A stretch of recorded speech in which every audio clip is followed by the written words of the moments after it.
Sun travels வடமாகாணத்தில் சட்டபூர்வமான அனுமதியுடன் இயங்குகின்ற visa consultants and ticket agent. உங்கள் பெறுமதியான கடவுச்சீட்டுகள், ஆவணங்கள் போன்றவற்றுக்கு பாதுகாப்பான அனுமதி பெற்ற நிறுவனம் சன் டிராவல்ஸ்.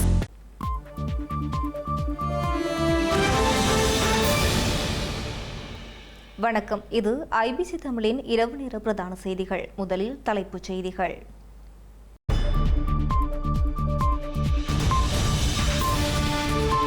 கையெட்டி காணிகளை வெள்ளித்தேவைகளுக்கு வழங்கக்கூடாது, டாக்டர் தேவானந்தா எச்சரிக்கை.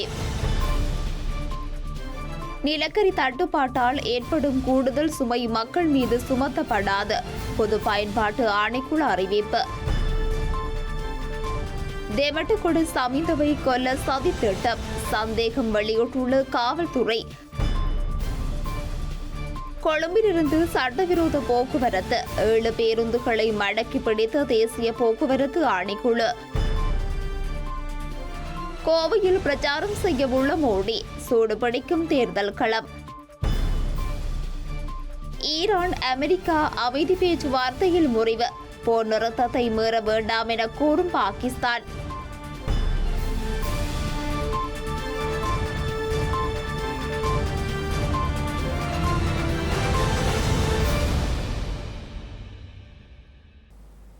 இனி விரிவான செய்திகள். யாழ் தையட்டி பகுதியில் மக்களின் பூர்வீக நிலங்களில் அத்துமீறி கட்டப்பட்டுள்ள விகாரை தொடர்பான சர்ச்சை நீடித்து வரும் நிலையில் அங்குள்ள எஞ்சிய காணி நிலங்களை வெளித்தேவைக்காக பயன்படுத்துவதற்கு ஈழ மக்கள் ஜனநாயக கட்சியின் செயலாளர் நாயகமும் முன்னாள் அமைச்சருமான டாக்டர் தேவானந்தா கடும் எதிர்ப்பு வெளியிட்டுள்ளார். தையட்டியில் சட்டவிரோதமாக கட்டப்பட்டுள்ள தேசவிகாரை அமைந்துள்ள பகுதிகளில் காணி உரித்துடைய ஒரு தொகுதி மக்களிடம் நிலங்களை மீள ஒப்படைப்பதற்காக எதிர்வரும் 17ஆம் தேதி நில அளவீடு செய்யப்பட உள்ளதாக தகவல்கள் வெளியாகியுள்ளன. இந்த நிலையில் இன்னும் பல காணிகள் உரிமையாளர்களால் அடையாளப்படுத்தப்பட முடியாத நிலையில் உள்ளதெனவும் அவ்வாறான காணிகளை வேறு நோக்கங்களுக்கு பயன்படுத்தக்கூடாது எனவும் ஈழ மக்கள் ஜனநாயக கட்சியின் செயலாளர் நாயகமும் முன்னாள் அமைச்சருமான டாக்டர் தேவானந்தா தெரிவித்துள்ளார். குறித்த காணிகளை அவற்றின் பூர்வீக உரித்தாளர்களுக்கே வழங்க அரசாங்கம் நடவடிக்கை எடுக்க வேண்டும் எனவும் அவர் கேட்டுக் கொண்டுள்ளார். கடந்த ஆட்சிக் காலத்தில் காணிகளை அளவீடு செய்து உரியவர்களிடம் ஒப்படைக்க முயன்ற போது சிலர் முன்னெடுத்த தேவையற்ற ஆர்ப்பாட்டங்களால் அந்த பணிகள் தடைப்பட்டதாக அவர் குறிப்பிட்டுள்ளார். ஒருவேளை சில காணிகளுக்கு உரிமங்களை உறுதிப்படுத்த முடியாத நிலை ஏற்படுமானால் அந்த காணிகளை எந்த காரணம் கொண்டும் வெளி தேவைகளுக்கோ அல்லது வெளியாளருக்கோ வழங்க முடியாது எனவும் அவர் குறிப்பிட்டுள்ளார். குறித்த காணிகளை குறித்த பிரதேச மக்களின் விவசாய நடவடிக்கைகளுக்கோ கால்நடை வளர்ப்புக்கோ அல்லது அந்த மக்களின் பொதுவான வாழ்வாதார தேவைகளுக்கு மட்டுமே பயன்படுத்த வேண்டும் என்பதே தமது கோரிக்கை எனவும் அவர் குறிப்பிட்டுள்ளார். நிலக்கரி பற்றாக்குறையால் ஏற்படும் கூடுதல் செலவுகளை மின்சார கட்டண திருத்தங்களில் சேர்க்கப் போவதில்லை என இலங்கை பொது பயன்பாடுகள் ஆணைக்குழு தெரிவித்துள்ளது. அறிக்கை ஒன்றை வெளியிட்டு ஆணைக்குழு இதனை தெரிவித்துள்ளது. இலங்கையில் தற்போதைய நிலக்கரி பற்றாக்குறையால் எழும் கூடுதல் செலவுகள் எதிர்கால மின்சார கட்டண திருத்தங்கள் மூலம் மின்சார நுகர்வோர் மீது சுமத்தப்படாது என இலங்கை பொது பயன்பாட்டு ஆணைக்குழு தெரிவித்துள்ளது. மின்சார கட்டண திருத்த முன்மொழிவுகளை பரிசீலிக்கும் போது மின்சார உற்பத்தி, பரிமாற்றம் மற்றும் விநியோகத்திற்காக ஏற்படும் நியாயமான செலவுகள் மட்டுமே கணக்கில் எடுத்துக் கொள்ளப்படும் எனவும் இலங்கை பொது பயன்பாட்டு ஆணைக்குழு தெரிவித்துள்ளது. நிலக்கரி சூழலால் எழும் கூடுதல் செலவுகள் அல்லது பிற நியாயமற்ற செலவுகள் எதிர்கால மின்சார கட்டண திருத்த முன்மொழிவுகளில் இருந்து தொடர்ந்து விலக்கப்படும் என ஆணையம் ஒரு மனதாக முடிவு செய்துள்ளதாகவும் தெரிவிக்கப்பட்டுள்ளது. பாரத லட்சுமண் பிரேமச்சந்திர படுகொலை வழக்கில் மரண தண்டனை விதிக்கப்பட்டுள்ள சமிந்த ரவி ஜெயநாத் எனப்படும் தெமடகோட சமிந்தவை கொலை செய்ய சதித்திட்டம் தீட்டப்பட்டுள்ளதாக கூறப்படும் தகவல் குறித்து மத்திய குற்றப்புலனாய்வு பணியகம் விசாரணைகளை ஆரம்பித்துள்ளது. பூசா சிறைச்சாலையிலிருந்து தன்னை வெளிசிறை கடைப்படை முகாமிற்கு மாற்றுவதை தடுப்பதற்காகவே சமிந்த இதனை திட்டமிட்டுள்ளாரோ என்ற சந்தேகம் எழுந்துள்ளதாக காவல்துறையினர் சந்தேகம் வெளியிட்டுள்ளனர். பாரத லட்சுமண் பிரேமச்சந்திர படுகொலை வழக்கில் மரண தண்டனை விதிக்கப்பட்டுள்ள சமிந்த ரவி ஜெயநாத் எனப்படும் தெமட்டகொட சமிந்த படுகொலை செய்யப்பட உள்ளதாக கூறப்படும் குரல் பதிவு ஒன்று சமூக வலைதளங்களில் வெளியாகியுள்ளது. அங்கு இருந்தவாறே அவர் கையிறக்க தொலைபேசியூடாக குற்றச் செயல்களை வழிநடத்துவதாக புலனாய்வு பிரிவினர் வெளியிட்ட தகவலை அடுத்து அவர் வெளிசர புதிய சிறைச்சாலைக்கு இடமாற்றப்பட உள்ளதாக தகவல்கள் வெளியாகியிருந்தன. பூசா சிறைச்சாலையிலிருந்து வெலிசர கடற்படை முகாமிற்கு மாற்றுவதை தடுப்பதற்காகவே சமிந்த இதனை திட்டமிட்டுள்ளாரோ என்ற சந்தேகம் எழுந்துள்ளதாக காவல்துறையினர் சந்தேகம் வெளியிட்டுள்ளனர். இந்த சம்பவம் தொடர்பில் போலீஸ் மத்திய குற்றப்புலனாய்வு பணியகத்தின் பணிப்பாளர் சிரேஷ்ட காவல்துறை அத்தியட்சகர் கமல் ஆரியவன்சவின் வழிகாட்டலின் கீழ் விசாரணைகள் ஆரம்பிக்கப்பட்டுள்ளன. பயணிகளிடமிருந்து நிர்ணயிக்கப்பட்ட கட்டணத்தை விட அதிக பணம் வசூலித்தது, முறையான அனுமதி பத்திரமின்றி சேவையில் ஈடுபட்ட 7 பேருந்துக்கு எதிரான சட்ட நடவடிக்கை எடுக்கப்பட்டுள்ளது. கொழும்பு மக்கள் பூங்கா பகுதியிலிருந்து ஹெட்டன், நாவலப்பிட்டி மற்றும் டேகம ஆகிய இடங்களுக்கு நேற்று இரவு சட்டவிரோதமான முறையில் பயணிகள் போக்குவரத்து முன்னெடுக்கப்படுவதாக தகவல் வழங்கப்பட்டுள்ளது. குறித்த தகவலுக்கமைய தேசிய போக்குவரத்து ஆணைக்குழுவின் நடமாடும் சோதனை அதிகாரிகள் மற்றும் பெஸ்டியன் மாவட்ட பேருந்து முனைய அதிகாரிகள் சோதனைகளை முன்னெடுத்திருந்தனர். குறித்த சோதனை நடவடிக்கையின் போது சட்டவிரோத போக்குவரத்தில் ஈடுபட்ட 7 பேருந்துகள் கண்டுபிடிக்கப்பட்டுள்ளன. குறித்த பேருந்துகள் பயணிகளிடமிருந்து நிர்ணயிக்கப்பட்ட கட்டணத்தை விட அதிக பணம் வசூலித்துள்ளதோடு முறையான அனுமதி பத்திரமின்றியும் சேவையில் ஈடுபட திட்டமிட்டிருந்தமை கண்டறியப்பட்டுள்ளது.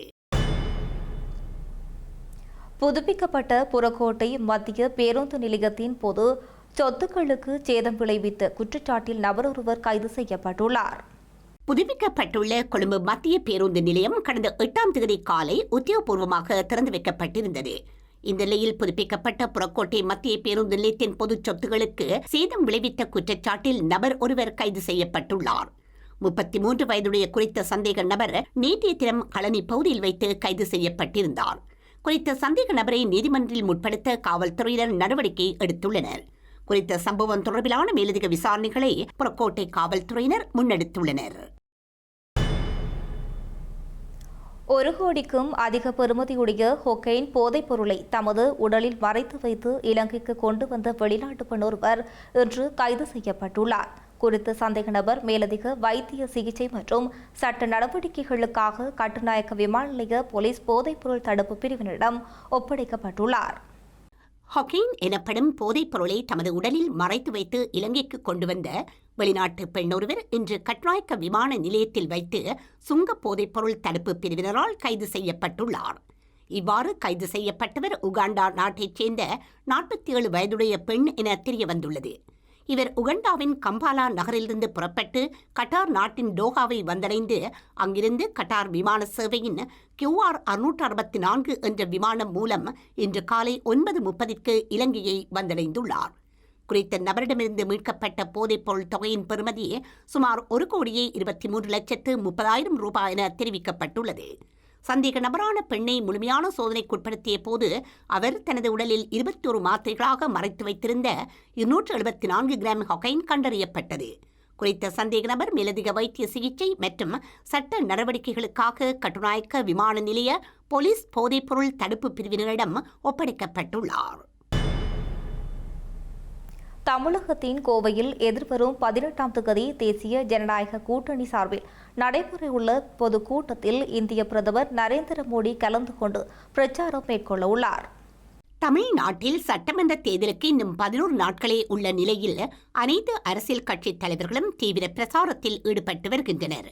இந்த நிலையில் தமிழகத்தின் கோவையில் தேசிய ஜனநாயக கூட்டணி சார்பில் நடைபெறவுள்ள பொதுக்கூட்டத்தில் இந்திய பிரதமர் நரேந்திர மோடி கலந்து கொண்டு பிரசாரம் மேற்கொள்ளவுள்ளார்.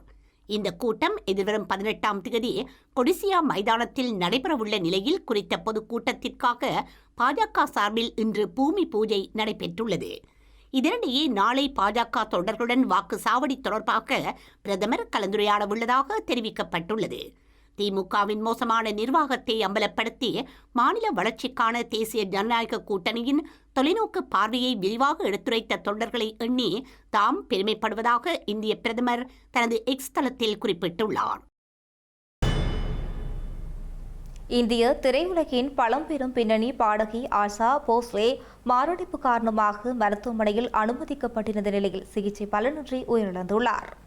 மும்பையில் வசித்து வந்த ஆஷா போஸ்லேக்கு நேற்று திடீர் மாரடைப்பு ஏற்பட்ட நிலையில் அவர் தென் மும்பையில் உள்ள பிரிட்ஜ் கேண்டி மருத்துவமனையில் அனுமதிக்கப்பட்டிருந்தார். தீவிர சிகிச்சை பிரிவில் செயற்கை சுவாச கருவியுடன் சிகிச்சை அளிக்கப்பட்டு வந்த நிலையில் அவர் இன்று உயிரிழந்துள்ளார்.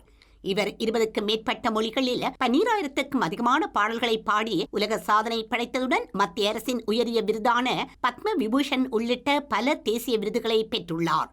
அவரது இறுதிச் சடங்குகள் நாளை மாலை 4 மணிக்கு மும்பையில் உள்ள ஸ்வாஜி பூங்காவில் நடைபெறும் என அறிவிக்கப்பட்டுள்ளது. அமெரிக்காவால் ஈரானின் நம்பிக்கையை பெற முடியவில்லை என இஸ்லாமாபாத்தில் நடந்த அமெரிக்காவுடனான பேச்சுக்கு தலைமை தாங்கிய ஈரானிய நாடாளுமன்ற சபாநாயகர் முகமது பாகர் காலிப் குறிப்பிட்டுள்ளார். பாகிஸ்தானில் பேச்சுவார்த்தை தோல்வியடைந்த சில மணித்தியாலங்களுக்கு பின்னர் அவர் இந்த கருத்தை வெளியிட்டுள்ளார். ஈரான் ஆக்கப்பூர்வமான முயற்சிகளை செய்த போதும் எதிர்த்தரப்பால் ஈரானிய தூதுக்குழுவின் நம்பிக்கையை பெற முடியவில்லை எனவும் அவர் குறிப்பிட்டுள்ளார். இந்த நிலையில் தனது நாட்டில் நடந்த ஈரானுக்கும் அமெரிக்காவுக்கும் இடையிலான இந்த வரலாற்று சிறப்புமிக்க நேரடி பேச்சுவார்த்தைகள் எந்தவொரு உடன்பாடும் இல்லாமல் முடிவுக்கு வந்தமை குறித்து கவலை வெளியிட்டுள்ள பாகிஸ்தான், பேச்சுக்கள் முறிந்தாலும் ஏற்கனவே ஒப்புக்கொள்ளப்பட்ட போர் நிறுத்தத்தை கடைபிடிக்கும் உறுதிப்பாட்டை ஈரானும் அமெரிக்காவும் கடைபிடிக்க வேண்டும் என கோரியுள்ளது. அமெரிக்காவுடனான பேச்சுவார்த்தைகள் எந்த ஒரு உடன்பாடுமின்றி முடிவடைந்து விட்டதாக இன்று காலை அறிவித்த ஈரானிய வெளியுறவு அமைச்சகம் 2-3 முக்கியமான பிரச்சினைகள் இருந்த கருத்து வேறுபாடுகளே இதற்கு காரணம் எனவும் குறிப்பிட்டுள்ளது. எனினும் இந்த பிரச்சினைகள் என்னவென்பதை ஈரானிய வெளியுறவு அமைச்சகம் தெரிவிக்கவில்லை. நடைபெற்ற இந்த பேச்சுக்களில் 2 தரப்பும் சில விடயங்களில் புரிதலை எட்டினாலும் ஹோமுஸ் நீரிணை மற்றும் அணு ஆயுதங்கள் குறித்த விடயங்களில் இந்த முரண்பாடுகள் இருந்ததாக தெரிவிக்கப்படுகின்றது. இந்த நிலையில் இந்த பேச்சுவார்த்தைகள் எந்தவொரு உடன்பாடும் எட்டப்படாமல் முடித்துக் கொள்ளப்பட்டாலும் போர் நிறுத்தத்தை கடைபிடிக்கும் தங்கள் உறுதிப்பாட்டை ஈரான் மற்றும் அமெரிக்கா கடைபிடிக்க வேண்டுமென பாகிஸ்தான் வெளியுறவு அமைச்சர் இஷாக் டார் கோரியுள்ளார். அத்துடன் பாகிஸ்தான் தனது அனுசரணை பாத்திரத்தை தொடர்ந்து வகித்து எதிர்வரும் நாட்களில் மீண்டும் ஈரானுக்கும் அமெரிக்காவுக்கும் இடையேயான பேச்சுவார்த்தைக்கு வழிவகுக்க முயற்சிக்கும் என்றும் அவர் குறிப்பிட்டுள்ளார். செய்திகளின் நிறைவாக மீண்டும் தலைப்புச் செய்திகள்.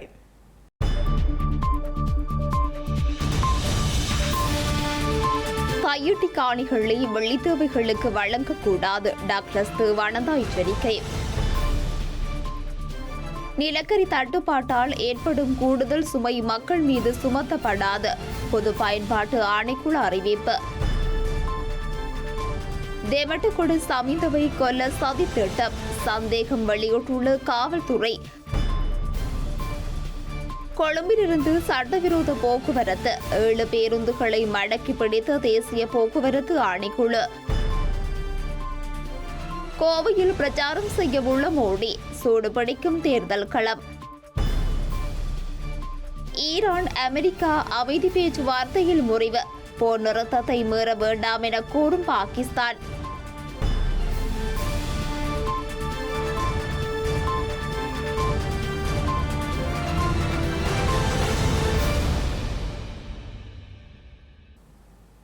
இத்துடன் ஐபிசி தமிழின் இரவு நேர பிரதான செய்திகள் நிறைவு பெற்றன.